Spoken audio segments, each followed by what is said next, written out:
Okay, we're going to look at how to solve inequalities involving absolute value today, and we're going to be doing some of the inequality graphs today on the number line.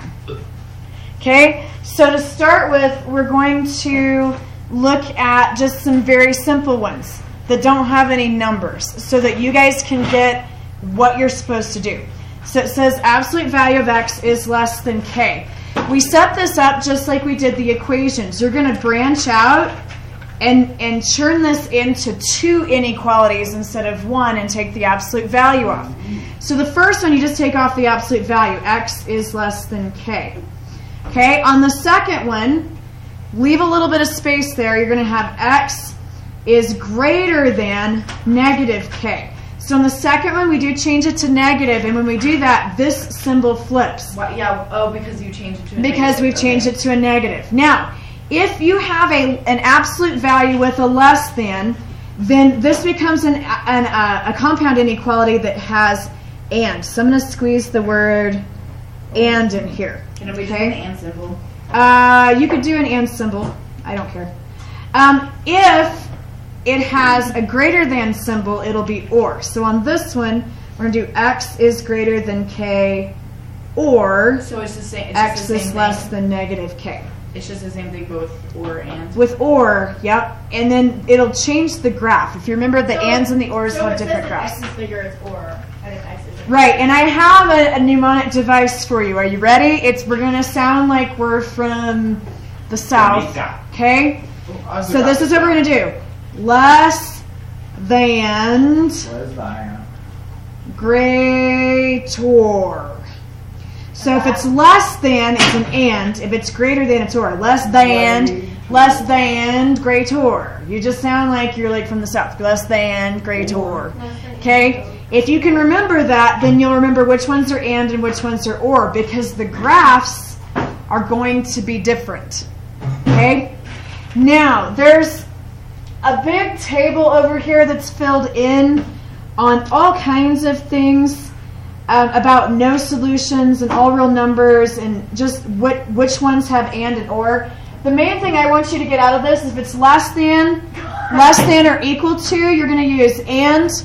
Greater than or equal to, it's or. And I will talk you through the examples that have the no solutions and all real numbers when we get there. But this might be a good reference to look at later, after we've gone through the examples, so there's nothing to write on that.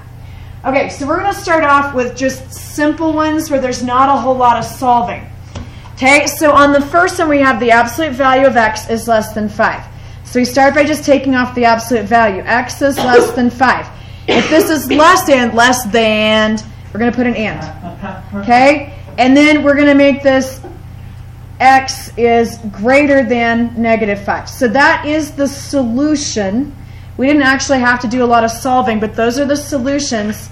And then we're going to make a quick graph. So on your graph, you need to make sure you have negative 5 and positive 5. We could stick 0 in the middle just for good measure. And so we have to remember how to graph these compound inequalities that have and in them. So if we think about it, so we have x is less than 5. So I'm going to do this kind of below. So it'd start at 5 and it would go this way. X is greater than 5 would come here and go this way. I'm looking for the numbers that are less than 5 and bigger than negative 5. So if I'm looking at these, I'm looking for where the graphs overlap. So it would be from 5 to 0. So from 5 to 0 and then to negative 5 also. Because if you look, they overlap from here to there. So on my official final graph, I'm going to put a circle at negative 5, one at positive 5, and I'm going to shade in between. That's where all the numbers are that are less than 5 and greater than negative 5 at the same time. Okay? So just a little trip down memory lane for your compound inequalities that we spent some time on recently. Okay, on the next one, it's the same thing except they've changed it to greater than. And they flipped this around. So I'm going to have x is greater than 5, and then we'll have or, greater, x is less than negative 5. Okay? And so that's my solution. I'll box that. And the graph's going to look a little different. We can still put negative 5, 0, and 5. We don't have to get really fancy. But on ORs, we're just going to include everything. So if we think about it, x is greater than 5 would just be over here and goes to the right. X is less than 5 starts here and goes to the left. And anything that's on this one or this one is included on the final graph, so I don't have to do like a practice and then the other.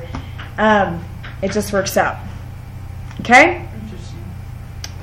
So your ands are mostly going to look like this. Your ors are going to look like this, except for the special cases, which we're going to look at on the next part. And I'm going to give you a very good reason why these work. Okay, on number 3, when I take the absolute value of a number, what's always true about that number? It's the same thing. Positive. It's always positive. So this part right here is always positive. Okay, is it possible that I could take the absolute value of any number, which is positive, and have it be less than this negative number? No. Yeah, No. So that is a no solutions. Now, technically, you could go through the whole process, and this would be an and you wouldn't have any overlap, and you could reason through it that way. But I wanted to show you that you could actually know this without doing all that work. If you're just thinking about it and using some logic. This is positive. Positives are always bigger than negatives. This is saying it's less than. That's not true. Okay, let's take a look at this one. So their absolute value is positive. Is there any number I could put in there that would not be true? Yes. Like any number that I put in here, if I take a positive, it's always going to be bigger than a negative no matter what number I put in. I can put in any number I want. And this is always bigger. So this is going to be -3. all real numbers. Okay? So the thing that I told you from the chart basically says if you have the absolute value by itself, you have to get it by itself first, and you have a negative here, and it's saying that it's less than a negative, that's no solutions. It's bigger than a negative, that's all real numbers. You can save yourself some time and energy. Yes? But what about less than? Are these two going to be practice So it'd be the same thing. Less than or equal to, greater than or greater than Yeah, equal but to. I mean, it wouldn't, Just how would it be wait. all real numbers if it's not including like? Because any number I put in here, negative or positive, when I take the absolute value, it's going to come out positive. So any number I put in here is always going to be bigger than or equal to -2. Now the equal to doesn't work out, but the bigger than does. So any number I put in is going to be bigger than -2. So it doesn't matter if it's greater than, or equal to, it all just works out. Okay? So let's keep going, and we'll look at some problems where we actually have to do a little solving. So the absolute value is already by itself on this one, so I'm just going to take that off and set this up.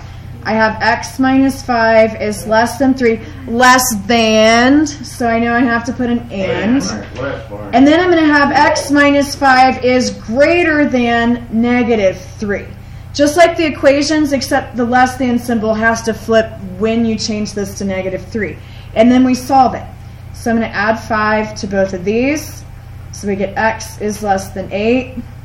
And if I add 5 over here, -3 plus 5 is 2. So x is greater than 2. And the and is part of your answer. If you want to use an and sign, I will let you do that. But make sure you have an and sitting there. Because when you go to do the graph, we need to really think about it. So I'm going to put 0, and I'm going to say this is 2, and then I'm just going to put 8 over here. I'm going to make a very simple graph, because the point is not how pretty a graph you can make, is do you know where the solution is? So we're going to I'm going to do little practices. With the ands, we need to know what numbers are going to be on both graphs for less than 8 and greater than 2. So down here, I'm just going to kind of practice. So if I start at 8 and go left, that's less than 8. Greater than 2 starts at 2, goes to the right. Where do they overlap? In between 2 and 8. Yeah. In between 2 and 8. So my final one that I'm actually going to put on my real number line up here is going to go from 2 to 8, and we're going to fill in between. That's all the numbers that are smaller than 8 and bigger than 2 at the same time. And you could pick a number in here, like let's say I picked 5, and see, is 5 less than 8? Yes. Is 5 bigger than 2? Yes. It works to make sure that you're kind of in the right neck of the woods. Okay? Shh. Let's do number 6. So on number 6, The first thing is to break it apart, take the absolute value off so we can work with it. So we're going to have 2x minus 3 is greater than or equal to 9. The first one, you just take the absolute value off. This is a greater than symbol, so we need to put an or in here. And then 2x minus 3 is less than or equal to negative 9. Right. Make sure you flip this and make it negative. I just realized that you did than and or. Yes, so this is greater. Less than greater. All right, we need to solve these. How do I solve the first one? What would I do first? Add 3, good. And so 2x is greater than or equal to 12. Then we divide by 2, so x is greater than or equal to 6. But wait, oh yeah, okay. Over here, we're going to do the same steps, but we're using negative 9. So when I add 3, I get negative 6. And then I have 2x is less than or equal to negative 6. Divide by 2. X is less than or equal to negative 3. And the or is part of my answer. I need to write it between those as part of my answer. And then I'm going to use this little bit of notebook paper down here to draw my graph. So I'm going to make sure that I have negative 3 on my graph and 0, and that would be like 3, and then I'll put 6. So I just went by 3s to make it easier. Just make a simple graph. It has the important numbers. So it's greater than or equal to 6. We would fill in the point at 6, and then the arrow would go to the right. Less than or equal to negative 3, you would fill in at negative 3 and go to the left. Okay? So we would just have both of those on the same number line. Nothing funny happened. I didn't have a negative over here, so I don't have to worry about anything else. Okay, so the other two examples I told you to glue to the top of your practice page. You can do that afterwards if you didn't hear that. We have to get the absolute value by itself before you break it into two inequalities. So on this one, the absolute value, I have a 2 in front of it and I have a minus 6 here. Pretend that this is just a giant X for a second. What you would do first is we would add 6 to both sides, just like we were if we were solving a normal equation. So then I have 2 times the absolute value of x minus 4 is less than or equal to 16. Now, when there's that number in front, we cannot distribute with these. They're not parentheses. So how else could we get rid of the 2? Divide. So I'm going to divide this side by 2, divide this side by 2. So now I have the absolute value of x minus 4 is less than or equal to 8. You do all of this before you break apart the absolute value. So I want you in your notes to make a little note over here to isolate I'm going to spell absolute. I'm writing it on the board. Copy it down. No, just so it does. Isolate absolute value first. Okay? That's what you do first. Then, at this point is when I'm looking for if there's a negative over here, which there's not. This is the point at which I'm going to draw these little arrows and break it into two problems. You don't do it until the absolute value is by itself. There's nothing on the outside of the absolute value on this side of the inequality. Okay, and then we can do this. X minus 4 is less than or equal to 8, less than. So I'm going to put an and. And then I'll have x minus 4 is greater than or equal to negative 8. And then we go ahead and just solve for x. So how do we do that? Add 4 to both sides. Good. So x is less than or equal to 12. And over here we're going to add 4. And we get negative 4. So x is less than or equal to 12. And x is greater than or equal to negative 4. So if we're making our number line, we have to make sure we have negative 4 on there. I'm going to count by 4s. So 0, 4, 8, 12. I don't know why, but that just makes my brain a little happier. And then if you want to, we could just think about this. Okay, where are the numbers that are less than 12 and bigger than negative 4? Like between 4 and 12. So do I shade in the point at negative 4 and 12? Yes. So both of those are going to be shaded, and then all of the numbers in between And so on your and problems, if it's not one of those special cases, that's what you can look for. Okay? Let's go ahead and take a look at number 8. It's really faint, but this is a -2. So hopefully you're not working ahead because that's going to mess some stuff up.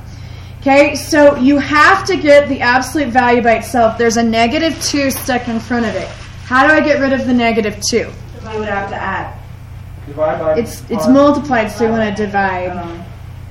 Okay, now, when I have an inequality and I divide by a negative, it flips the sign. So it was less than, but we're actually going to be working with greater than or equal to.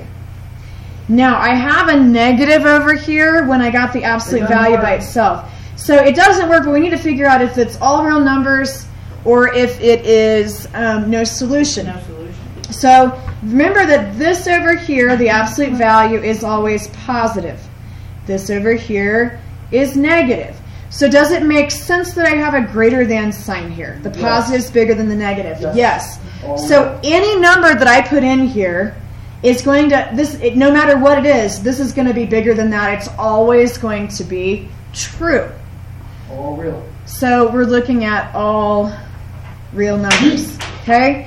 And you could draw a number line and shade in the whole number line if you want, but I always feel like with this, we don't have to. If you had got a less than, it would be no solutions, okay? And so you decide if it's special, if it's a special case, here, after you've got the absolute value by itself.